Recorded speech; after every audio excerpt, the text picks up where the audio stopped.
We've heard more about Cuba in the last week than probably the 10 years I've been here combined. And yesterday we heard from the White House. And the White House, after having some sort of meeting or conference call, came out and said that they're going to be looking at remittances and increasing and making it easier to get money to relatives in Cuba. That's not surprising. The people in charge of Cuba policy at the White House, at the National Security Council and at the State Department, the people in charge of Cuba policy have long been advocates for dialogue with the regime and an economic opening to the regime. They've been for getting rid of the embargo and that sort of thing. I think it's important, given the fact that I recognize that most people in this country and in the Senate don't follow this issue on a regular basis, that we address that. Because the fundamental question being put to us is, so the people of Cuba are suffering. The people of Cuba are going through a difficult economic time. I would argue that they've done so for 62 years. Why don't we get rid of the embargo? It would make life easier for them. And I want to address it. I want to address it especially to those that are not as familiar with this issue. First of all, let me begin by saying there are no American ships blockading Cuba, surrounding the island of Cuba. In fact, Cuba, frankly, does not have an embargo in the way people think. Cuba trades with the whole world. For example, Cuba every year exports $1.2 billion, which doesn't sound like a lot, but it's a lot for an island of 11 million people, okay? They export $461 million to China, $127 million to Spain, $65 million to the Netherlands, $64 million to Germany. This is not a country that's isolated. They trade with every country in the world. They export $5.3 billion a year. With Spain alone, they import $1 billion from Spain, another $790 million from China, $327 million from Italy, $285 million from Canada and from Russia. So they import over $5 billion, they export over $1.2 billion. Cuba is not isolated. They trade with every country. This regime trades with virtually every country on the planet. You know who else they trade with? The United States of America. Cuba trades with the United States of America. They import almost $280 million a year, almost as much as they do with Canada and Russia. And no one accuses Canada and Russia of having a blockade on Cuba. 66% of the chicken that's eaten in Cuba, which is the staple protein in Cuba, comes from the United States. Half their soybeans come from the United States. There is only one blockade in Cuba, and it is the blockade that this regime has imposed on its people. Now, yesterday, the president announced, or the White House announced, they're going to stand up some remittances group to try to figure out how do we make it easier for relatives to send money to their relatives on the island of Cuba. Well, that work group is going to not have a long time to meet. They're not going to have to meet for very long because U.S. law allows that now. It is not illegal to send money to your relatives in Cuba. The only thing that's prohibited is you can't send the money through this bank that the Cuban military set up in Panama. That's the only thing that's prohibited.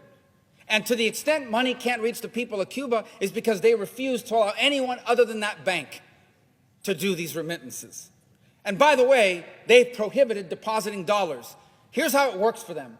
You send your relative $100, they take 10% of it, then they take the dollars, they don't let them deposit it, they pocket the dollars, and they give them this worthless Cuban currency.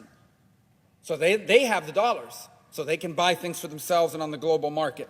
So the blockade, to the extent that there's something that's preventing remittances directly to the Cuban people, it's not U.S. policy, it's regime policy. They're the ones that need a work group. How about this argument that there's a blockade on travel? If only more American tourists could go to Cuba. By the way, Cuba's already filled with Canadian tourists and Italian tourists that enjoy five-star accommodations. And I'll be frank, many of them go there, these sick, disgusting men that go there to hook up with a 16 or 17-year-old girl. But that said, they talk about travel to Cuba. Well, let me tell you something. Travel's allowed now. An American can go to Cuba. You just can't stay at a military-owned hotel or eat at a military-owned restaurant or shop at a military-owned store. You can stay at the private homes of people that rent them out on Airbnb. You can do that. You can eat at a restaurant that's owned by a private person. You can shop at stores that are owned by private people. The reason why they have nowhere to stay, nowhere to eat, and nowhere to shop is not U.S. policy. It's that the Cuban regime won't allow privately owned hotels, privately owned shops, privately owned stores. They won't allow it, privately owned restaurants. They're the ones that have a blockade on travel, not the United States. What about medicine? That's another thing they put out there. This is so cruel. We don't allow medicine in. Do you know what the Cuban regime announced last week? This is what they announced on their national television. We are going to lift the ban on the importation of medicine. What? You mean there was a Cuban ban, a regime ban on importing medicine? Yes, there was. They're the ones that weren't allowing medicine in. And to the amount they were allowing it in, they were putting a tariff on it. So there's no blockade on medicine. We sell them medicine. And you can donate medicine, unlimited amounts under U.S. law. If there's a blockade on medicine, it's the regime's blockade. The other one I hear is the internet. I support the internet. Why don't we allow, I heard somebody say this to me yesterday, why don't we allow American companies to go and provide internet? Then they would have internet. It's the embargo. And these people don't know what they're talking about. They literally are just parroting stupid, ridiculous talking points. Because the law on the U.S. and trade with Cuba specifically exempts telecoms. AT&T, Verizon, Sprint, every American telecom can go into Cuba tomorrow and offer phone and internet service. You know why they can't? Not our law. It's the Cuban regime because they want to control that. And you see a pattern here. Blockade on travel, blockade on private ownership of business, blockade on bringing in medicine, blockade on bringing in money. Why? Because the Cuban regime wants to control people. They don't want an individual Cuban to have a paycheck that they earn for themselves. They want what little you have to come from them. Because if you don't do what they tell you, they can take it from you. That's what they want. They don't want you to have internet companies offered by AT&T and Sprint and Verizon and anybody else, because they want to be able to shut it off when you're saying things they don't like and things against them. Same with medicine. They use all of these things as a tool. It's hard to fathom because we live here, but they use all of it as a tool. You want medicine? Are you posting stuff on the internet? Are you saying things against the regime? Are you speaking out? Are you not participating in these acts of repudiation that we force people to do? Because if you don't, you're not going to get your medicine. And they certainly don't want the cash flowing around. They don't want independent ownership. They don't want the people of Cuba to have liberty. This is all about control. All about control. And by the way, in the law that codified the embargo, it has a clause that automatically triggers the end of the embargo. And you want to know what this tough standard is that's in the law?